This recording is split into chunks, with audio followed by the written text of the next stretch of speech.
যে কোনো সময় যে কোনো ধরনের খবর শোনার জন্য মানসিকভাবে প্রস্তুত থাকতে হবে অনেককে। কিন্তু যতই প্রস্তুত থাকার কথা বলা হোক না কেন, হৃদয় কি কখনো প্রস্তুত হতে পারে এমন মুহূর্তের জন্য? দেশ জুড়ে এখন অদ্ভুত এক চাপ, বাতাসে অজানা শঙ্কা।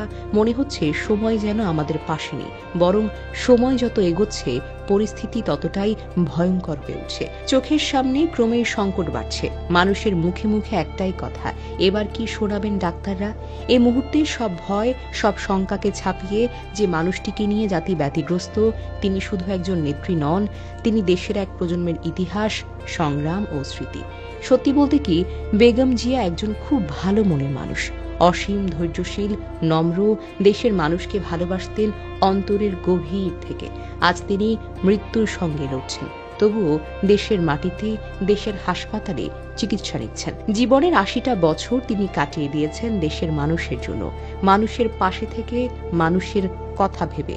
এদেশের রাজনীতিতে তিনি ছিলেন দৃঢ়তা আর সহ্য শক্তির প্রতীক। তার জীবনের প্রতিটি অধ্যায় যুক্ত স্বাধীনতা, গণতন্ত্র, সংগ্রাম আর মানুষের অধিকার রক্ষার লড়াইয়ের সাথে। আজ সেই মানুষটাই শুয়ে আছেন হাসপাতালের সিসিইউতে, নীরব, ক্লান্ত, সংকটময় অবস্থায়। রাজধানীর এভার কেয়ার হাসপাতালের করোনারি কেয়ার ইউনিটে নিবিড় পর্যবেক্ষণে চলছে তার চিকিৎসা। মেডিকেল বোর্ডে নামি দামি বিশেষজ্ঞরা, সঙ্গে বিদেশি চিকিৎসকরাও সকলেই আপ্রাণ চেষ্টা করছেন। তাদের ভাষায়, ম্যাডামের অবস্থা কিন্তু সংকটময়। সতর্ক পর্যবেক্ষণ ছাড়া কিছুই বলা যাচ্ছে না।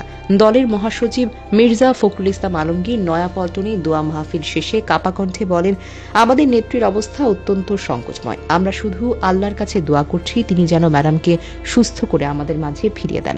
তিনি শুধু দলের একজন নেতা নন, দেশের মানুষের কাছেও আকুল আবেদন করেছেন, দয়া করে সবাই তার জন্য দোয়া করবেন। এদিকে প্রধান উপদেষ্টা ডক্টর মোহাম্মদ ইউনূসও গভীর উদ্বেগ প্রকাশ করে বলেন, বেগম খালেদা জিয়া চিকিৎসার একটু যেন ত্রুটি না থাকে। দেশবাসীর উদ্দেশ্যেও তিনি দোয়া চেয়েছেন এই তিনবারের সাবেক প্রধানমন্ত্রীর দ্রুত সুস্থতার জন্য। আজ সারা দেশে মসজিদে মসজিদে হাজারো মানুষের চোখ ভিজেছে দোয়ার সময়। কারণ রাজনীতি যাই হোক, মানুষের হৃদয়ে এই নারীর প্রতি সম্মান বাস্তব, সত্য ও গভীর।